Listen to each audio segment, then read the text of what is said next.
The 975th edition of the MMA Gambling Podcast on the Sports Gambling Podcast Network is brought to you by Underdog. Underdog is hooking up new customers. Play just $5 and get $100 in bonus funds when you sign up with promo code MMA SGPN.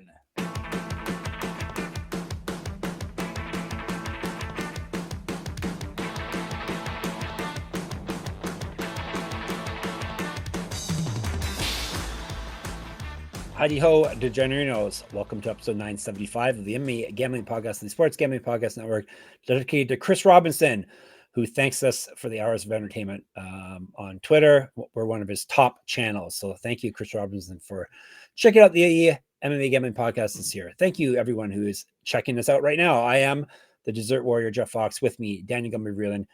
I know you've already gotten 3 episodes of Regional MMA. You're getting a 4th. Merry Christmas. Early. We got some Fury FC 1-12 going down this coming weekend in their Sunday slot, which is always nice. And we're going to break it down. Fury is always a quality promotion, and this is a packed fight card, at least on paper, Gumby. 3 title fights at the top. Yeah, it is very, very good. And then both of the other 2 fights that we're going to break down both have Contender Series vets on it. So like we are, we're undefeated in either title fights or Contender Series vets, which is not usually something you can say about a regional level card. That's pretty crazy. Yeah, fantastic. Anyone you're really excited about on this card? Any high upside people? There is one particularly high up. I mean, like the main event, like whoever wins should be in the UFC. Actually, that fight could take place in the UFC. I'm just gonna caveat that. There's another fighter who I'm super high on. And embarrassingly, I'll share an anecdote about it when it comes up. But I was previously high and now still high on this fighter. Interesting. I'll tell a funny story in a few fights. Can't wait. All right. We're going to get all of that in a second. Reminder, though, it's your last chance. Our merch holiday sale is going on right now. sportsgamblingpodcast.com/store. Holiday at checkout. That way you can get 25% off everything in the store, including, of course, the amazing MMA Gambling Podcast gear. So sportsgamblingpodcast.com/store. Holiday at checkout. So Fury FC 112, Kilmer versus Khera. Houston, Texas. Sunday, 2 p.m. start time. What? They only have 12 fights, Gumby? That's usually have 22 fights on their cards. Yeah, they're usually one of those ones who's got like 35 amateur fights leading into the main. Maybe they're still coming. Imogen venues in Houston, Texas. For our viewers in that area, you may want to check it out. YouTube for the prelims, UFC Fight Pass for the main card. There, we didn't have to. We weren't left in the dark like Aries, not knowing where to find the old or PFL or PFL. Yeah, exactly. Yeah. All right, we're gonna start off with a main card fight. Calderon, Mauricio Gomez. Everyone's from the States, unless you hear otherwise from me. Gomez 5-1 with 3 submissions. He's never been finished in a fight. 3-1 in Fury. He did lose his last bout, though. He went 1-4 in pro grappling. Calderon, Chief, 8-3 with 1 no contest. He's been knocked out twice, submitted 4 times. He has 2 knockouts, and he's submitted 4 people. He himself has been submitted twice, never knocked out. 4-0 with 1 no contest in Fury. He's won 2 straight and 4 of 5. 0-1 in Contender Series because he lost to who, Gumby? Alberto Montes, who who is that? I don't remember. He got a contract. No, he got a contract. He just has not yet made his debut, which I don't know why. He was booked one time for a fight in the UFC, but then he pulled out of it. So I don't know what happened to Alberto Montes, but it was like one of those ones where I remembered seeing Calderon on Dana White's Contender Series, but I didn't remember his opponent. Yeah, where in the world is Alberto Montes is the question. All right, Calderon, 4 inches taller than Gomez. Now I'm done.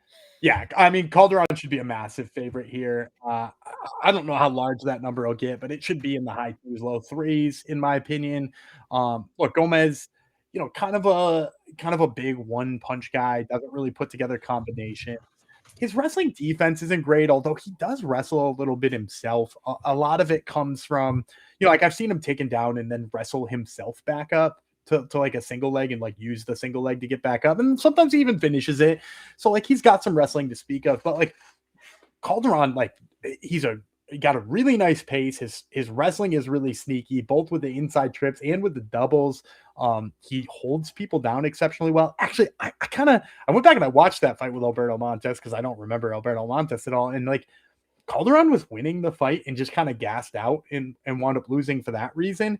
And like he took the fight on short notice. It was like supposed to be Montes versus this other guy first, and the other guy pulled out. So like Calderon took the fight on short notice. I kind of think that if it wasn't on short notice, he probably would have won the fight because like it was the way it was trending is like his grappling was playing up against Montes. So like a guy who's now in the UFC or at least might be in the UFC has been beaten by Calderon or damn near beaten by Calderon prior. And then you got Gomez here who's like kind of got questionable takedown defense and certainly can't deal with the kind of like pace and pressure Calderon puts on. And that's the other thing about like him gassing in that fight that made me clearly say like, oh, this is because it was short notice. It's because like his like pace has always been a weapon for him. Like he moves forward and he does brawl a little bit to the point where he'll like eat one to give one, but like he's always been able to like keep that pace up for 15 minutes or however long the fight takes. And then in that fight, like 7 minutes in, he didn't have it anymore. So I kind of write off his loss on Dana White's Contender Series and just say, like, this is a guy who's a really good wrestler, puts a really good pace on people, and is going to fight this guy who's like a one-and-done striker with questionable takedown defense. So give me Calderon. He should be a big favorite here. All right. Lock in Calderon.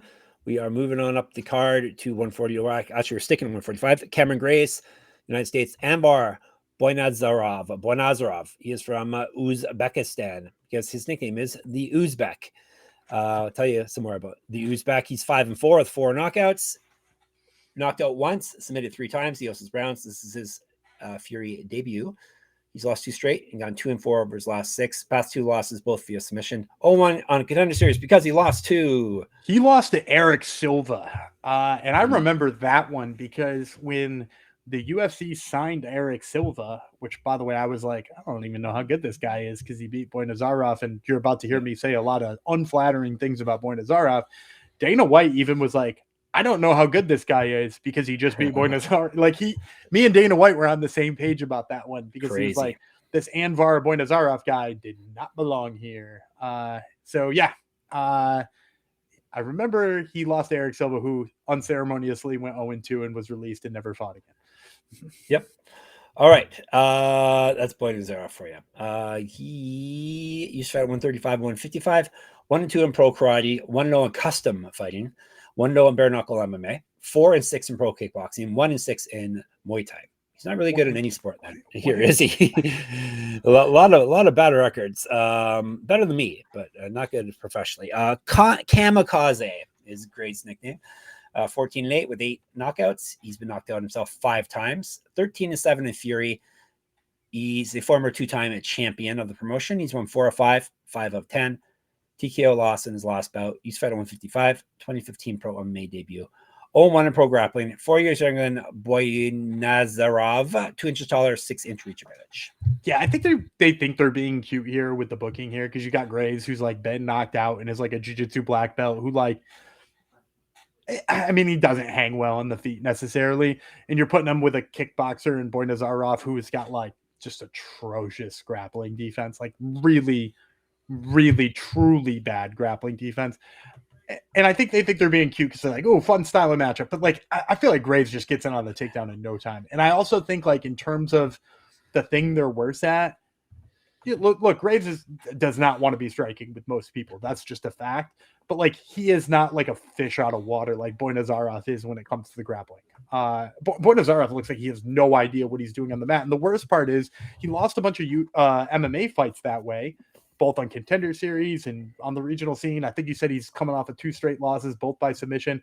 And then what did he do to fix that? He went and fought karate 17 times in a row. Like he's been fighting combat karate. And now he's like, he's going to come back and fight a Brazilian jiu-jitsu black belt in an MMA fight. Like, well, he should, if MMA is his thing and he cares about his MMA career and like wants to make it big in MMA, like, why was he not doing grappling tournaments? Why was he not like, rounding out his skills? Instead, he went to do what he was comfortable at, lost a bunch of that, and now he's coming back to fight a guy who can again submit him in almost no time.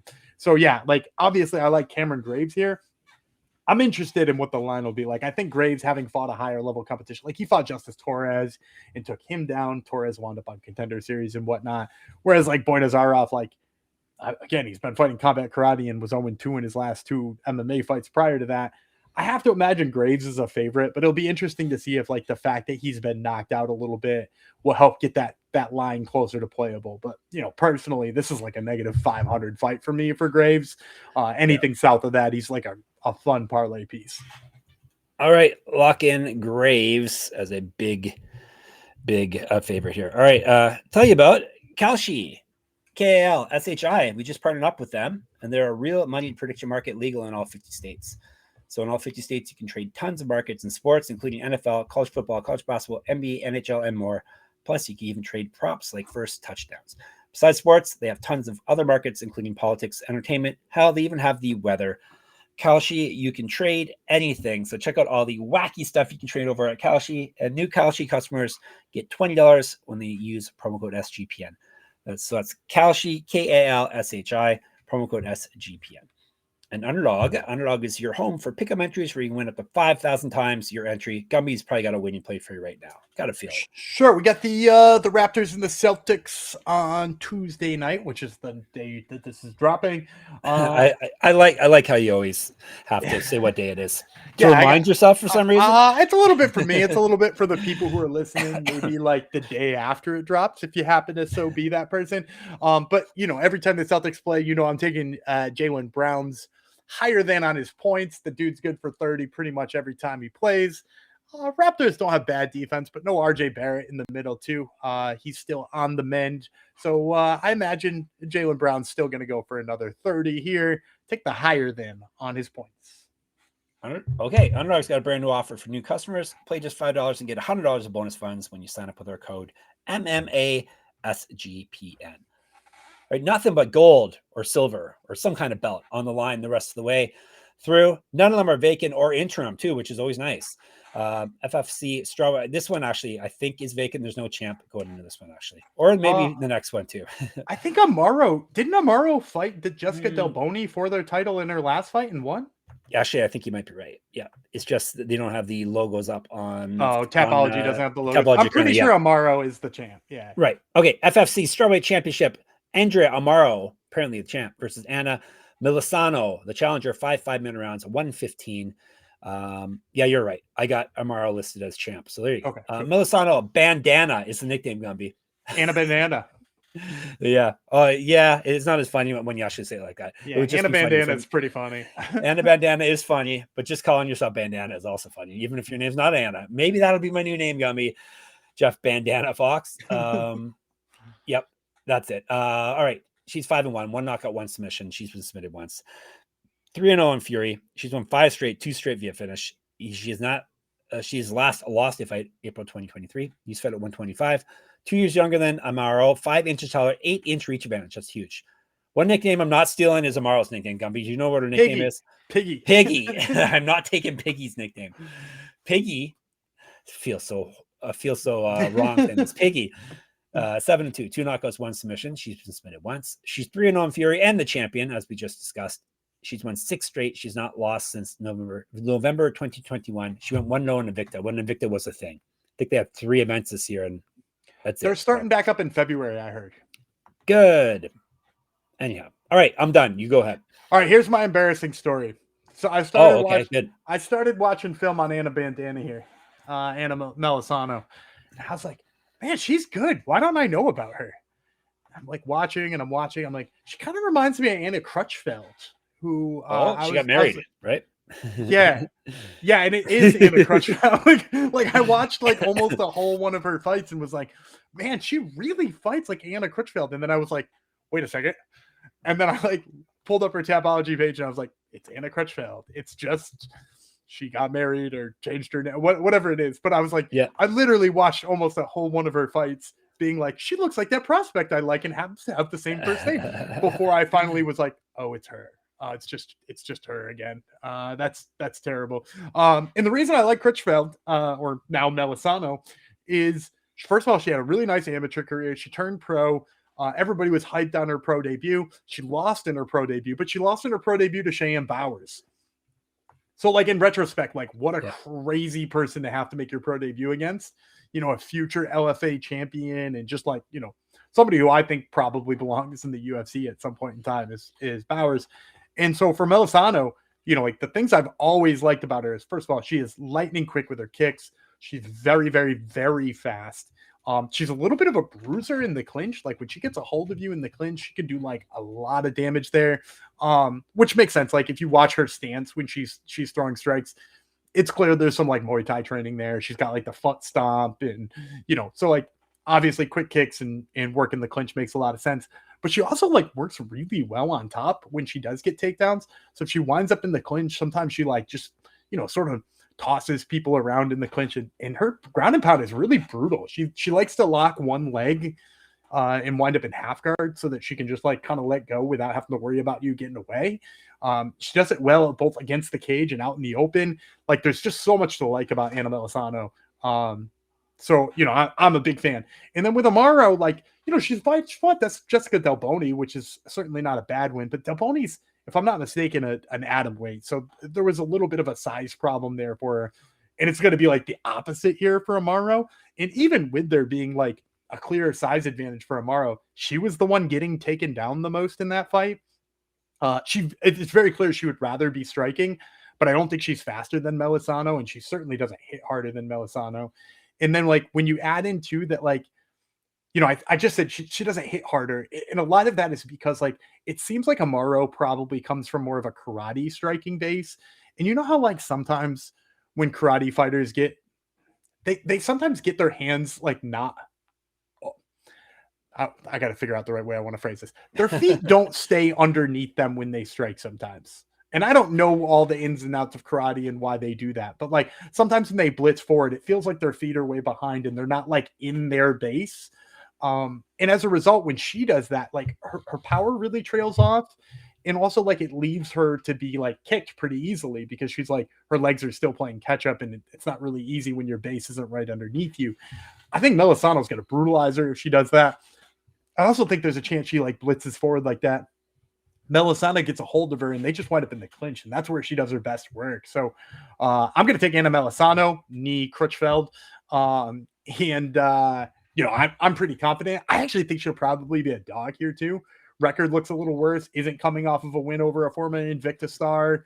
You know, lots of reasons that people might be in on Amaro, but, like, probably a close enough line that we're probably still only getting like plus 130, plus 140. But Melisano is clearly the side for me. See, if she just did it the Brazilian way and called herself Anna Bandana, made that her last name, I would have known. Confused. Yeah, I would have known. You wouldn't have been embarrassed.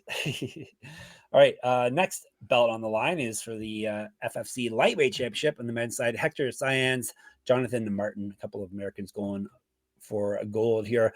Martin is the phenom. Keep hitting that key and it's blocking my screen. 8-2 is what he is. 2 knockouts, 5 submissions. He's been submitted once. 1-1 in Fury. He's won 3 straight, though, and 6 of 7. 2 straight wins via submission. Multiple regional championships on his mantle. Correct. Get our shirts, get our merch, sportsgamblingpockets.com/store holiday at checkout. 4 inches taller than Saenz. El Gato Borracho. Remember this nickname, Gumby? Yeah, the drunk cat. The drunk cat. 10-2. 2 knockouts, 4 submissions. He's been submitted once. All those fights taking place in Fury. He is the current interim champ. I guess they are he's going to be the full champ if he wins this fight. Who was the lightweight champ? Wasn't it Mansher Khera? Oh yeah, you're right. Yes. Khera's moving up, so I guess he's abandoning his belt. Yep, you're correct. Saenz has won 3 straight, 6 of 7, 2 straight wins via finish. Obviously, Khera's scared of Saenz, right? So that's why he's already beat Saenz, Martin, and so. He's bored with him is what it is. Well, and I mean, I think honestly what Mansher Khera is doing is he's just doing whatever he needs to try to get the UFC to pay attention to him. He fought for Road to the UFC. He's bouncing around between organizations. He's fighting for pretty much whoever will give him a fun title fight and make him look, kind of interesting. And, you got to give him props for that. In terms of this fight, though, I'm going to go with Hector Saenz. Both of these guys fought Malik Lewis and got tagged in the first round and had to grit out victories against the guy. But if you look at the different ways that they did, it's why I'm leaning towards Hector Saenz. I think this will be a closely lined fight. I'll say like negative 155 on Saenz. But the reason I like it, like I said, is because the different ways they gridded it out. Hector Saenz goes to just like very technical wrestling, settling himself in top positions, keeping his guard up, boxing the way that he should to stay safe so that he doesn't get clipped again. Jonathan Martin is like completely the opposite. He like swung wild to get kind of nuts when they did get into the clinch, like really muscled takedowns, used a lot of energy. Ultimately, it worked against Malik Lewis because Malik Lewis historically has had really bad cardio and it's cost him fights, right? That's the guy who lost to Trevor Peek on Contender Series, just basically by punching Trevor Peek in the head too many times and making him tired. So like, that's obviously a problem.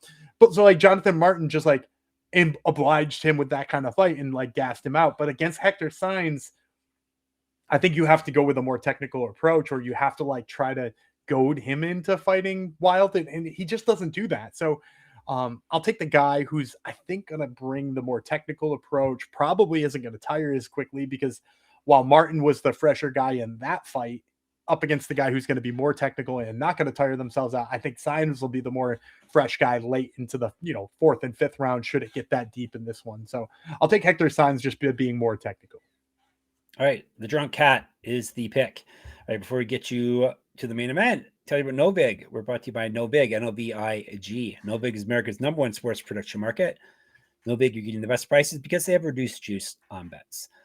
No Big is available in 35 plus states. Download the No Big app and get $50 when you spend $5 if you use our promo code SGPN. So get in on the action with No Big, promo code SGPN. And Rhythm has crushed the NFL this season, especially on props. They've been really good at identifying when to fade players and take the unders. College basketball is up and running as well. And with 300 plus schools, Rhythm has predictions for every game, every night. It pairs nicely with the college experience shows with Mac, Colby, and Noah. That way, every game you are prepared. Super easy to sign up, run predictions off the house model, or make your own and play with the sliders. And with so many sports and the holidays, this makes it easy for you to get an elite prediction on a game, and then you can focus on other things, other sports, other bets. Gumby, do you have a play for the people? Sure. We talked earlier about the Celtics and the Raptors. I'm a Celtics. I'm not a hater, but I don't think they're good. And so I'm going to take the Raptors. I'm not a hater. Yeah, I'm not a hater. I just don't think they're good. Give me the Raptors over the Celtics. All right. Given the Raptors over the Celtics, use promo code SGPN25 when you download the Rhythm app for 25% off your first month. So download Rhythm, RITHMM, and use promo code SGPN25. And to our main event, we go. It is for the welterweight championship of Fury. Sam Kilmer is the champ. He's up against Mansher, Khera. 5-minute rounds, 170. Khera, new era Khera. I get it.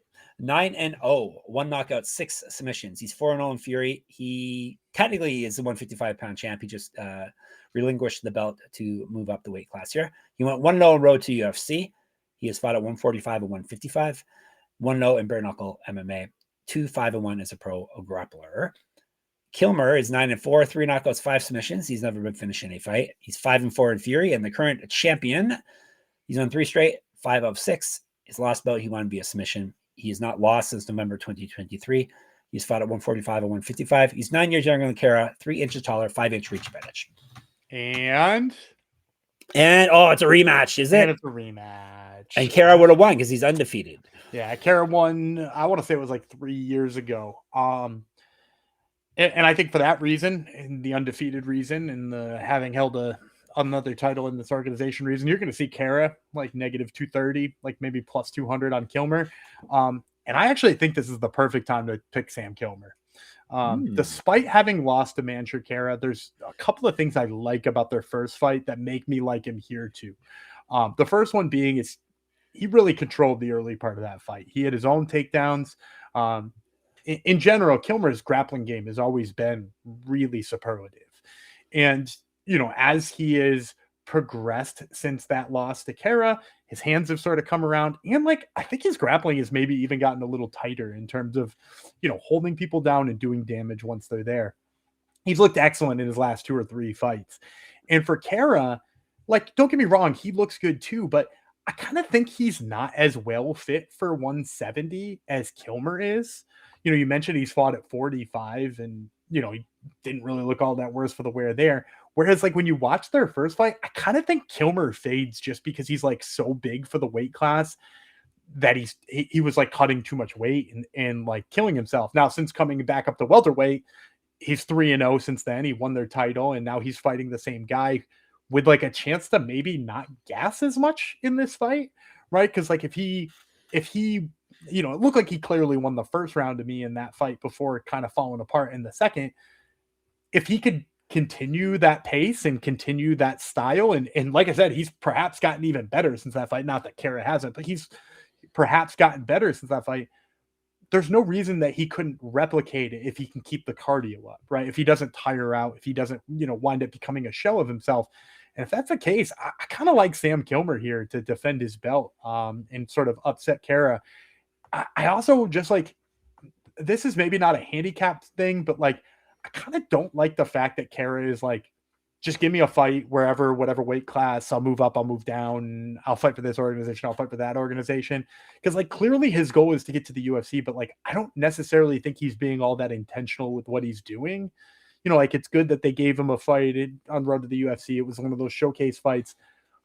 Now you're going to take a fight later up a weight class against the guy you've already beat. Like what's the goal here? You know what I mean? Like he's clearly trying to stay active and clearly trying to put names on his resume, but like he should be fighting a high profile guy at 55 instead of like a guy he's already beat at 70. So I don't like that aspect of what he's doing, but also I like Kilmer better at 170. So give me the probable underdog here at Sam Kilmer.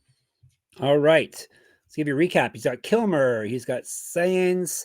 He's got Melisano. He's got Graves. He's got Calderon. And he's got a lightning round for you, right? That's right. I'm going to start with Paris Morin. Paris Morin is a guy who I've been pretty high on. He's had a lot of high-profile fights for Fury and some other organizations. They've got him fighting a scrub here. He's probably going to be a massive favorite, but maybe something you can throw into parlays. Fun wrestling game out of Paris Morin. The other one I'm going to take is Hayden Briers. Hayden Briers' nickname is the Dark Passenger, which I kind of enjoy. But he's 3-0, and it seems like he maybe doesn't have all that like tough of a record so far, but he's got like a massive amateur career that like I went back and watched some of his amateur fights, and they're like high enough profile that you'd want to consider him pro fights. So I'm going to take Hayden Briers. Paris Morin is my 2 lightning round picks. All right, you are set for Fury. We'll be in the Discord chatting about this and many other things. sportsgamingpodcast.com/Discord. We are on YouTube, of course, MMA Gambling Podcast. Thank you for subscribing, liking, commenting, all that stuff, sharing. SGPN MMA on the old Twitter X, at Gumby Vreeland, at Jeff Fox Writer, at Jeff Fox Writer on Instagram. Where else can you find me? moneymma.substack.com for my MMA writing and my free UFC pick'em contest. You can find Gumby at another podcast as well called Top Turtle, right, Gumby? Yeah, we got Stephen Asplund, Morgan Charrier, and Jamie Lynn Horth all fighting at UFC Vegas 112 from the Apex this Saturday. So check out Top Turtle wherever you get your podcasts. And of course, sportsgamblingpodcast.com, sportsgamblingpodcast.com/store. Holidays, check out sportsgamblingpodcast.com/Patreon for bonus content. Guess there's one more UFC to do for the year. We will cover that tomorrow night or tomorrow afternoon, whenever we drop it. Until then, I will remain the drunk cat, Jeff Fox. Piggy Vreeland will be back tomorrow as well. We'll talk to you then. Bye.